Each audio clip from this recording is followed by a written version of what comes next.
네, 그 명의신탁 하도록 하겠습니다.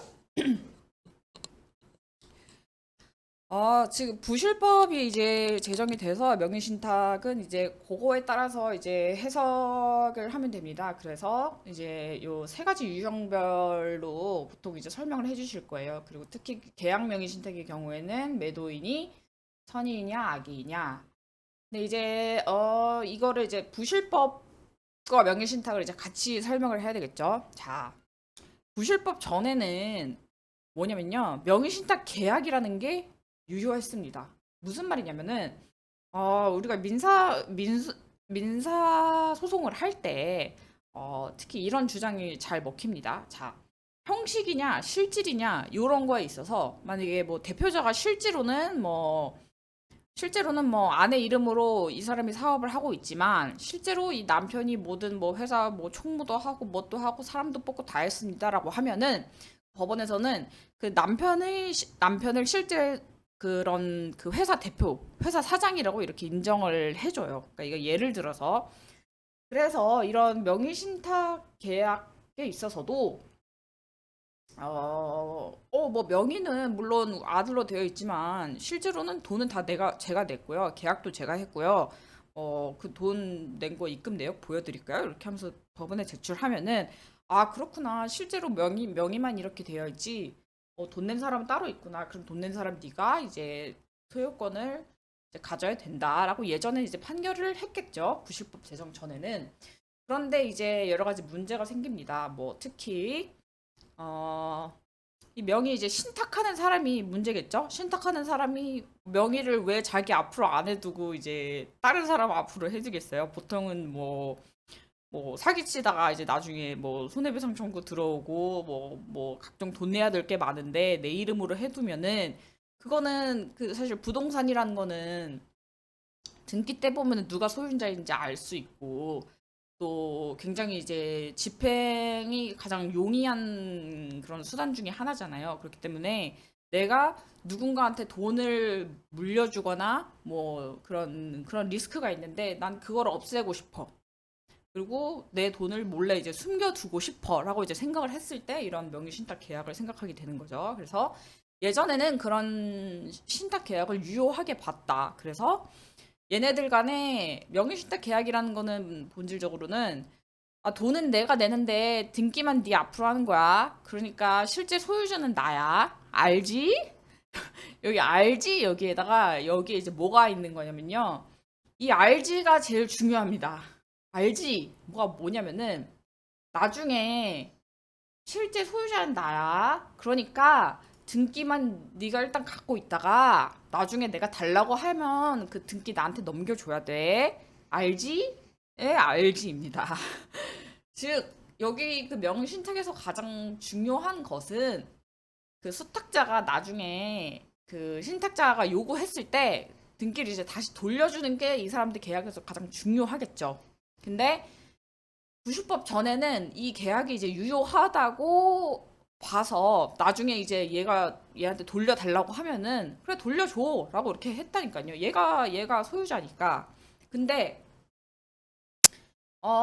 어떤 일이 생기냐면요. 이제 뭐 이렇게 자 갈동이라는 애가 이제 자기 면 친척 길동이라는 애가 있어요. 갈이고 길이에요. 홍갈동이고 신탁자고 홍길동이에요. 수탁자. 얘한테 이제 뭐 5억짜리 부동산을 얘 앞으로 이제 해놨어요. 왜냐면 얘 앞으로는 뭐 얘가 뭐 막 이렇게 뭐 돈을 많이 빌리고 다니고 그래가지고 이제 뭐 얘한테 이제 뭐 빚쟁이들이 맨날 찾아오고 그래요. 그래서 이제 얘는 이제 얘 앞으로 이제 등기를 해놓습니다. 근데 이 길동이가 잘 이제 부동산에 관수하고 있으면 괜찮은데 얘도 이제 또 돈이 없어졌어. 그래가지고 이제 은행에다가 저한테 나한테 이제 1억 원을 빌렸습니다. 그래서 빌려서 자기 명의로 이제 부동산 등기가 되어 있으니까 거기다가 이제 근저당을 설정을 해준 거예요.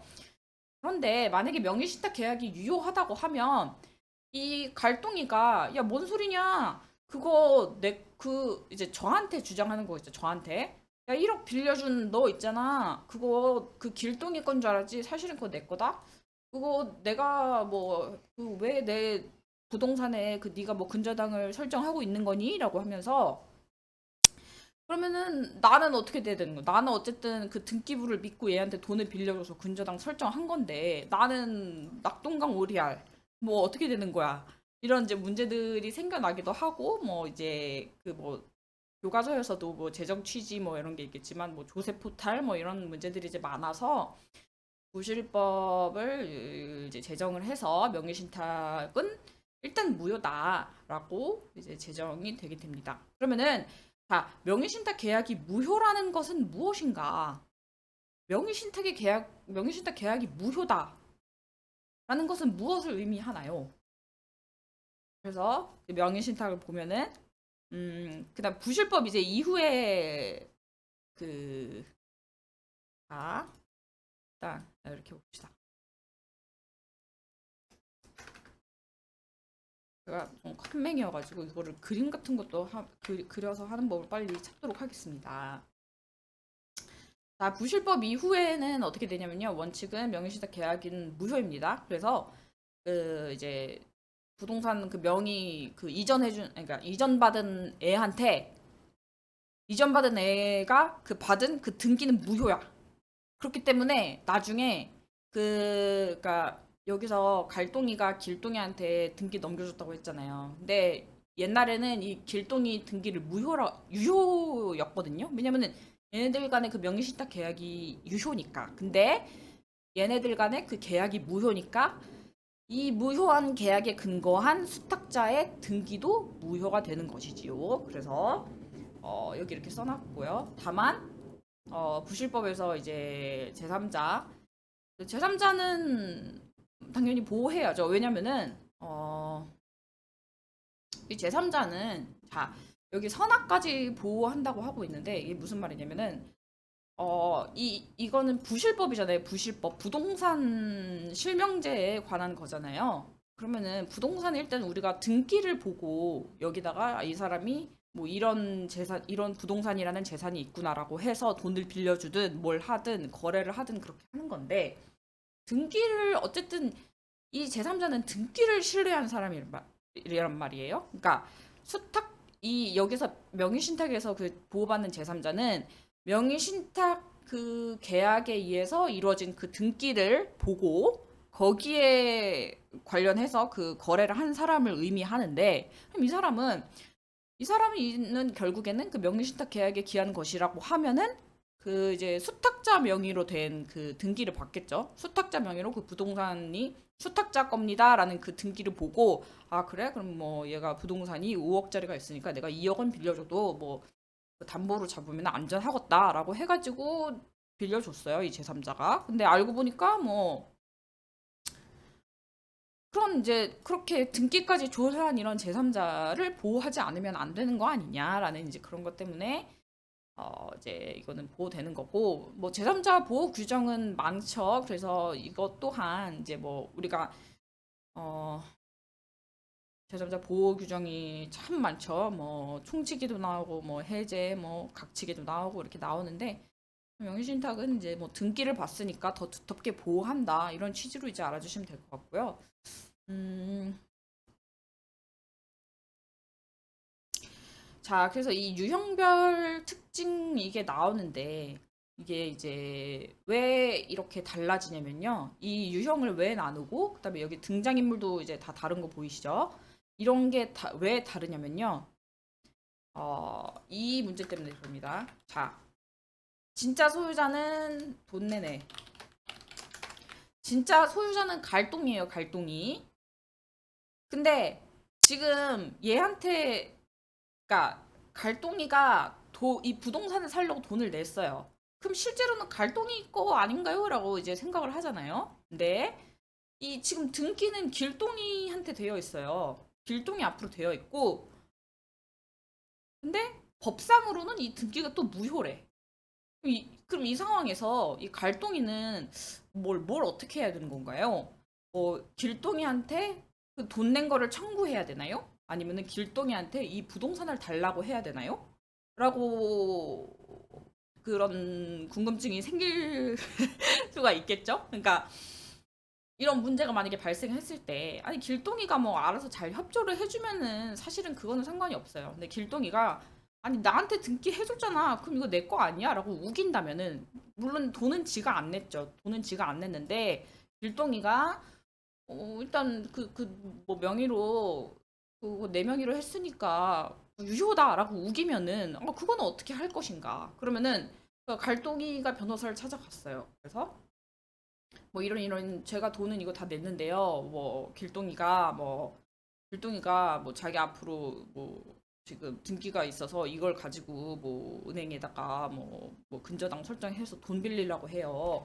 지금 어떻게 해야 되죠? 라고 이제 저를 찾아왔어요. 그러면은 길동이한테 자 갈동이가 낸 그 돈을 달라고 할지 아니면은 그 이전 그 요 부동산 있죠? 갈동이가 살려고 했던 요 부동산에 대한 등기를 청구해달라고 제가 소송을 할지 아니면은 그 얘 말고 길동의 수탁자죠. 길동의 수탁자 말고 그 이제 부동산 팔았던 매도인 있죠. 매도인한테 그걸 달라고 할지 그 얘네들의 어떤 이 명예신탁 유형에 따라서 그 청구 방법이 달라지는 거거든요. 그래서 이제 그래서 이 유형이 이제 있는 거고요. 이 유형에 따라서 변호사가 그니까 이 얘를 상대로 혹은 부동산 판 사람을 상대로 그 청구하는 그 내용이 달라지겠죠. 뭐 돈을 달라가 될 수도 있고 아니면은 어떤 경우에는 부동산을 이전해 주세요라고 하는 게 될 수도 있고 그래서 이 유형별 특징이 아니라 이 유형이 있는 것이고 이 유형에 따라서 청구하는 게 달라진다. 그래서 양자간 면의 신탁부터 볼까요? 이거는 제일 전형적인 거죠. 아, 여기 제가 홍길동을 넣어놓긴 했지만 요 위에 이 홍길동은 잃어버리고 이 홍길동은 그냥 부동산 판 사람이라고 생각하시면 돼요. 이거랑 완전 여기 위에 내용이랑 요거랑 다른 거다. 이게 다른 거다. 선을 그어버립시다. 자, 양자간 명의신탁은 제일 전형적인 거죠. 아버지 신탁자예요. 아버지가 원래 자기 거였어.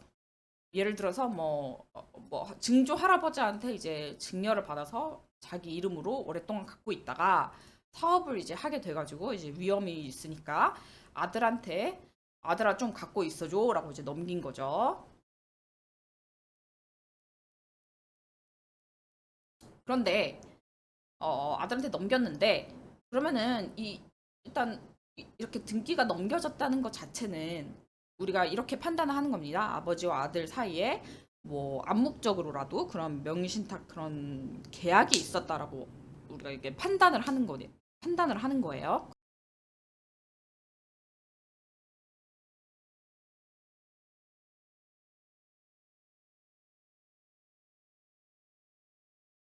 우리가 이렇게 판단을 하는 겁니다. 아버지와 아들 사이에 뭐 암묵적으로라도 그런 명의신탁 그런 계약이 있었다라고 우리가 이게 판단을 하는 거예요. 그러면 그게 근데 그 명의신탁 계약이 우리가 그 아버지와 아들 사이에 암묵적으로라도 그런 계약이 성립했다고 이제 보는 건데 그 계약이 무효라고 하고 있잖아요. 부실법에서. 그러면은 그 계약에 근거한 거는 그 계약이 무효라면은 그 계약에 근거해서 뭐 넘어간 건 다 무효가 돼서 뭐 다시 이제 뭐 청산하고 이런 과정을 거친다고 했잖아요. 그렇기 때문에 무효에 근거한 그 아들의 그 소유권 등기도 무효이겠죠. 따라서 아버지가 아들한테 등기를 넘기긴 했는데 그 등기는 무효의 등기야. 따라서 계속 아버지한테 명의는 남아 있는 거예요. 그러니까 아버지한테 소유권은 아직 계속 있는 거예요. 아들한테 소유권 한 번도 넘어간 적 없어요. 근데 지금 그 아들 명의로 어쨌든 외관상 등기부 때 보면 아들 명의로 이제 부동산이 되어 있단 말이에요. 근데 그냥 아들이 잘 갖고 있으면 상관이 없어. 근데 아들이 자꾸 그거 가지고 막 대출 받으려고 하고 막 그래요. 그러면은 아버지는 어떻게 해야 돼요? 아버지는 그 아들을 상대로 그 아들 명의로 그 요 부동산에 대해서 등기된 게 있는데요. 뭐 실은 뭐 이 부동산 등기를 보시면 알겠지만 원래 제 거였고 뭐 계속 제 거였습니다라고 이렇게 주장을 하면은 이제 아들 명의의 그 이전 등기를 말소 청구해서 그 아들 명의의 등기를 지울 수가 있겠죠. 양자간 명의신탁은 그렇게 어렵지 않습니다. 그리고 이제 만약에 아들이 이제 자기 앞으로, 그러니까 아버지가 아들한테 그 말소 청구하기 전에 어쨌든 아버지가 그 명의를 아들 앞으로 해줬잖아요. 그러면 아들이 자기 명의로 그 부동산을 갖고 있을 그 시간이 있을 거 아니에요. 그 시간에 은행에 가가지고 등기부 등본 이렇게 보여주면서 제가 제 명의로 된 부동산이 있는데요. 이거를 뭐 담보로 돈을 빌려주세요. 해가지고 은행이 그 등기부 등본을 보고 아들이 그래도 5억 원의 그 부동산이 있네. 2억 원은 갚을 수 있겠지라고 하면서 2억 원을 빌려주고 거기다가 근저당을 설정을 했어요. 그러면 은행은 거기서 이제 제3자죠.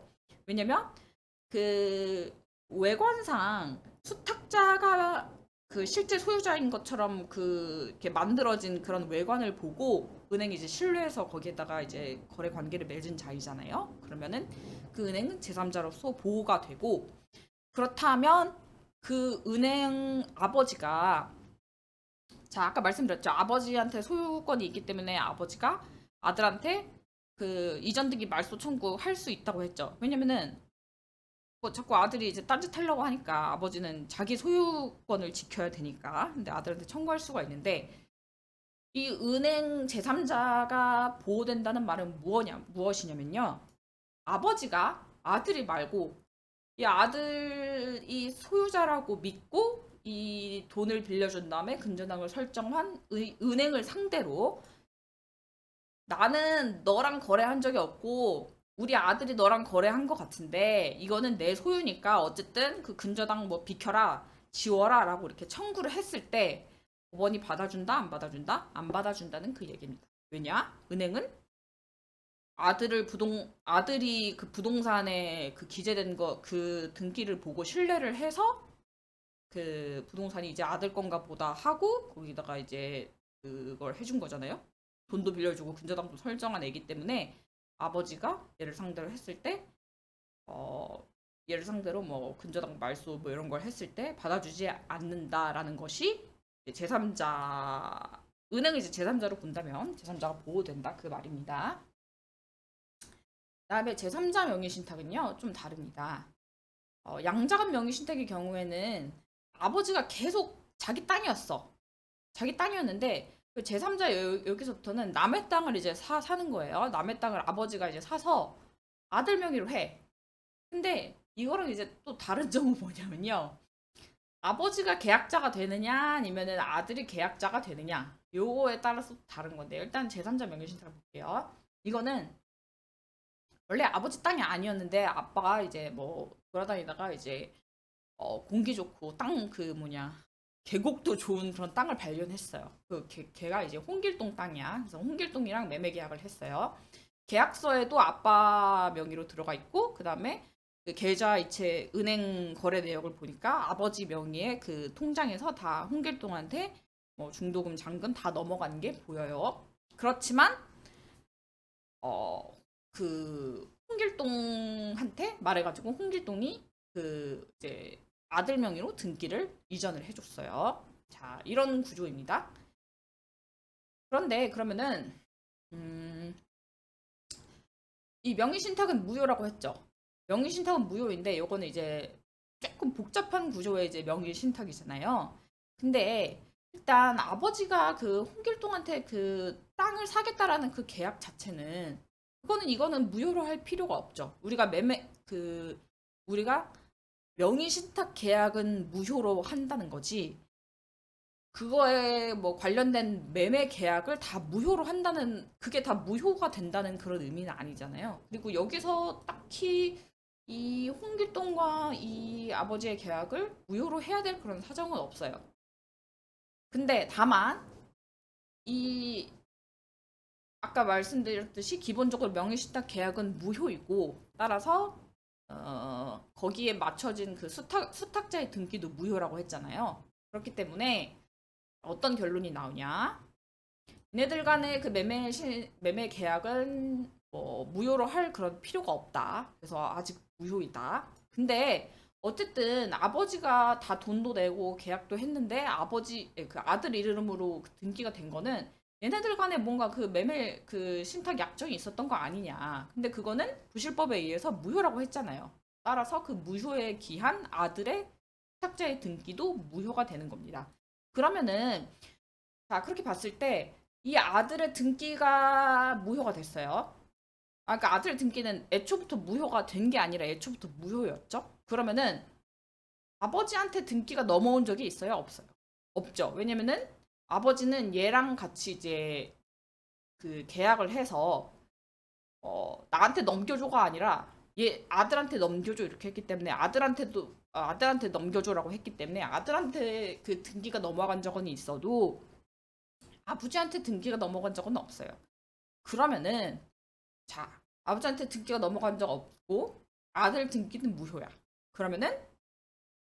그러면은 원래 소유자인 그 매도인한테 여전히 소유권이 유보되어 있는 거죠.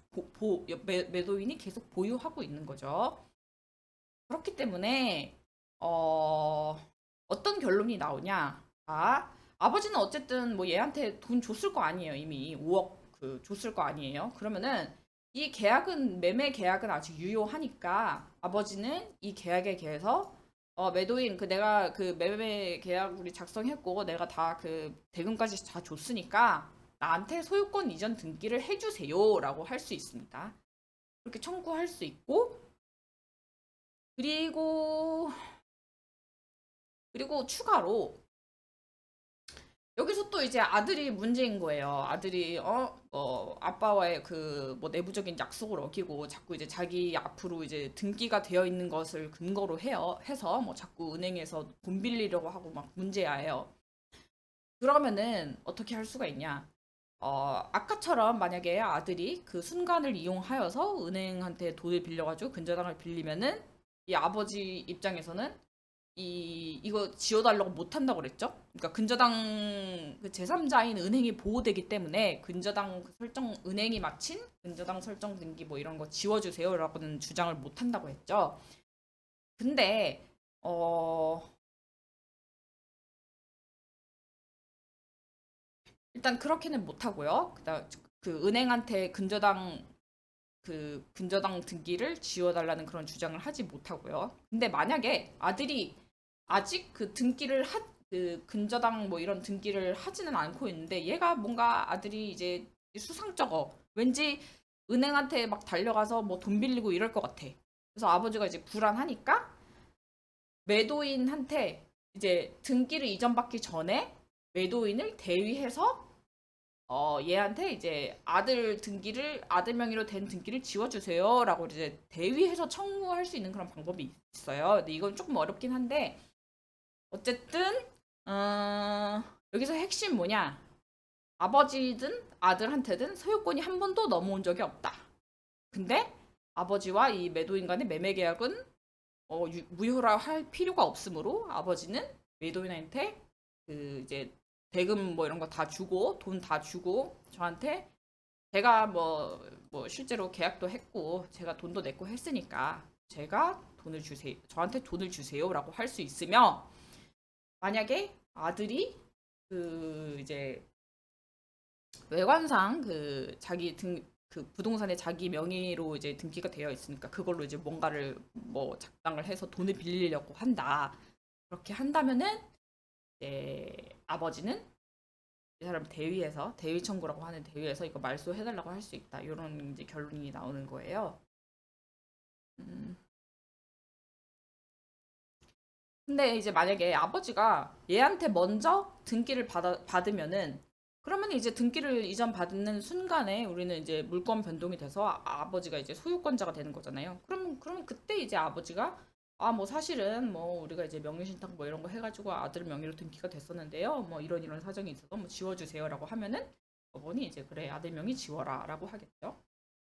그렇게 되는 겁니다. 그래서 제3자 명의신탁은 양자 명의신탁이랑 봤을 때 아버지가 자기 땅을 아들한테 이전 등기한 게 아니라 남의 땅을 사가지고 이전 등기했다는 데서 조금 이제 양자간 명의신탁에서 조금 업그레이드 됐다고 해야 되나요? 업그레이드가 아니라 더 복잡한 버전이다. 그다음에 계약 명의신탁은 더 복잡합니다. 이거는 매도인의 이제 그 선악에 따라서 이거를 이제 다르게 판단하는 게 있어서 이게 이제 어려운 건데요. 자, 일단 아까 말씀드렸듯이 양자 묘기 신탁은 계속 아빠 거였어요. 아빠 땅이었는데 아들한테 준 거였어요. 근데 얘네들은 아빠가 자기 땅 아니야. 자기 땅 아니고 뭐 홍길동 땅인데 홍길동 땅을 사가지고 이제 아들한테 등기를 아들한테 한 거죠.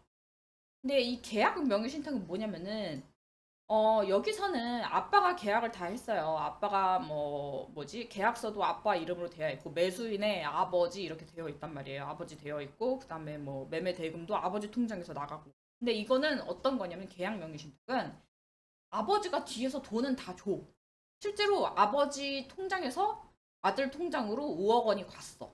근데 아들이 그 매매 계약서도 그 매수인란에 아들 이름 써져 있고, 그 다음에 아들 통장에서 5억 원이 빠져나가서 그 매도인한테 그 돈을 준 그런 정황이 이제 포착되는 그런 상황이에요. 계약 명의 신탁은.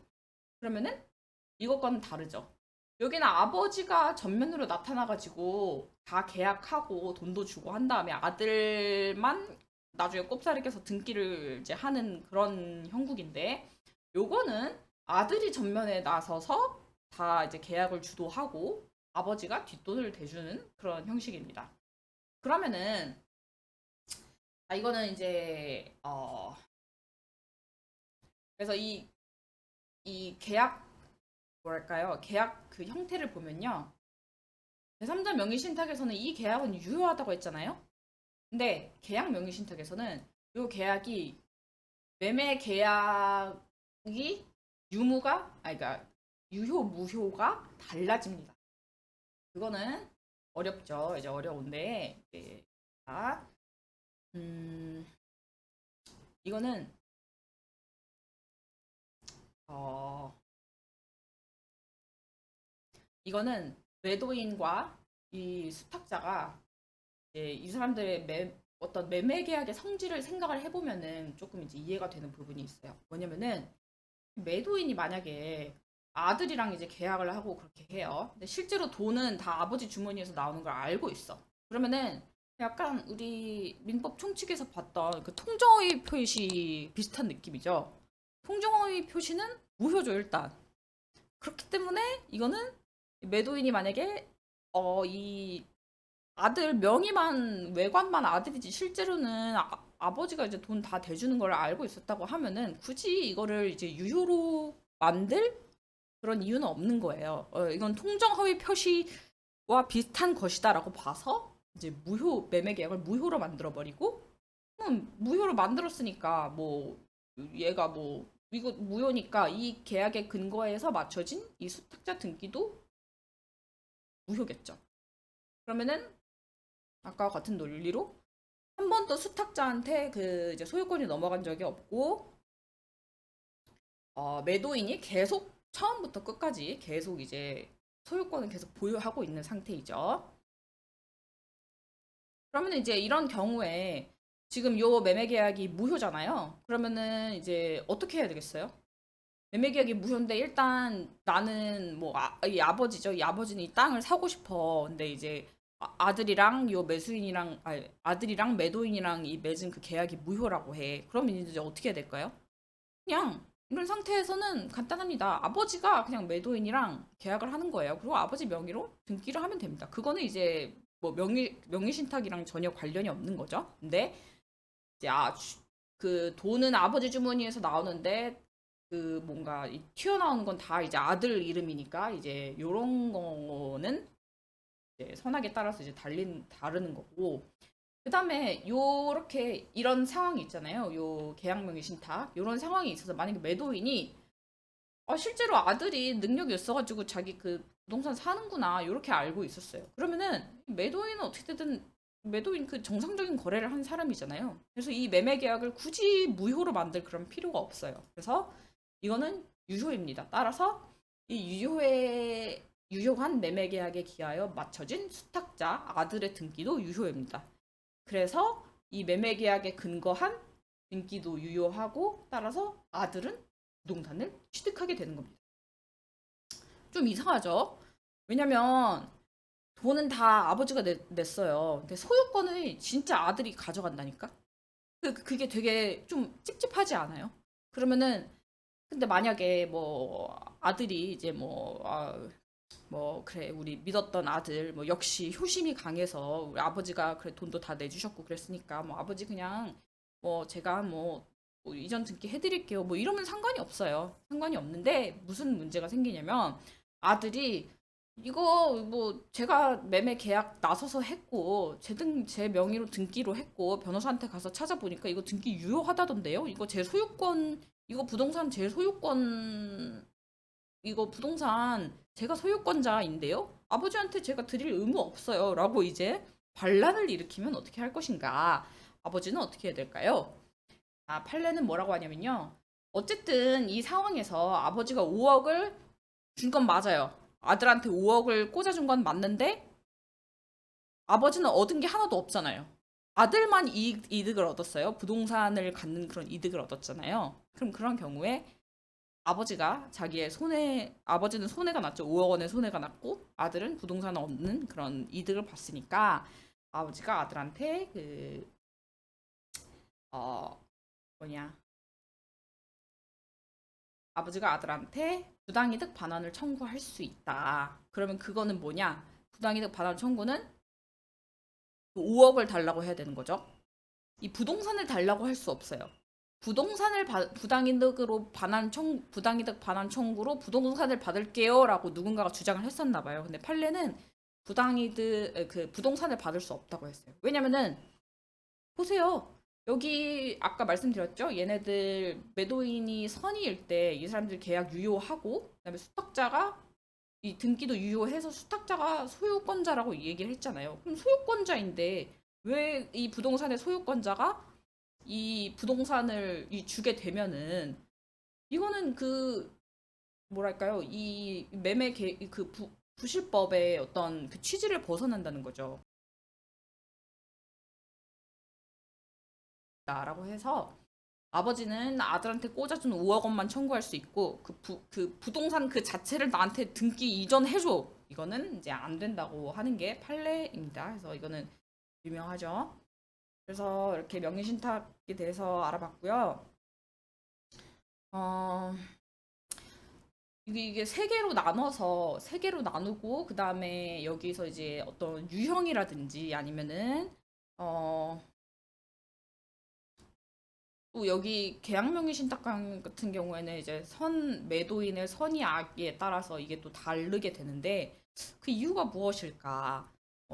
아까 말씀드렸듯이 매도인이 만약에 알고 있었다면은 그거는 뭐 매도인을 그러니까 매도인 입장에서는 매매 계획이 유효해야지 얘는 팔고 싶어서 이거를 이제 팔라고 했던 거잖아요. 그러면은 이 매매 계획이 유효한 게 매도인한테 유리한 거죠.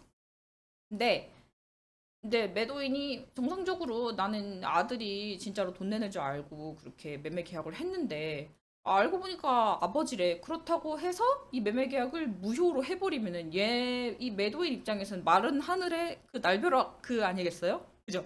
그런 건데 이제 매도인이 만약에 이런 거를 뭐 이런 사정을 다 알고 있었다면은 굳이 이거를 뭐 유효를 해가지고 뭐 등기가 유효하고 뭐 이렇게 해줄 필요는 없다. 이런 이제 취지에서 이렇게 선악에 따라서 이제 달리 나누는 건데 이 명의신탁 같은 경우에는 이제 뭐 부실법 전에 뭐 이런 사정은 그냥 간단하게 알아두시고 유형별 특징이랑 그다음에 애초에 등기가 아니라 아버지가 소유권자였는지 아니면은 아버지가 땅을 사려고 하는 그 과정에서 일어난 그런 명의신탁인지 이게 이제 여기에 해당되죠. 제3자랑 계약 명의신탁이랑 그다음에 그러니까 양자간 명의신탁이랑 얘네 둘을 가르는 그 기준은 아버지가 원래 땅을 갖고 있었냐 아니냐로 나누는 것이고요. 그다음에 이 제3자랑 계약명의 신탁을 가르는 기준은 아버지가 전면에 등장해서 계약자, 그 다음에 돈 내는 사람으로 매도인이 인식하고 있느냐, 아니면은 아들이 돈을 내고 계약서에도 서명하고 부동산에도 같이 갖고, 부동산이 아니라 어디죠? 그 공인중개사 사무실에도 같이 가고 뭐 이렇게 했느냐 요거에 따라서 다르다. 이렇게 아시면 되겠습니다. 궁금하신 점 있으시면 질문 올려주시면은 제가 답해드리도록 하겠습니다. 이상입니다.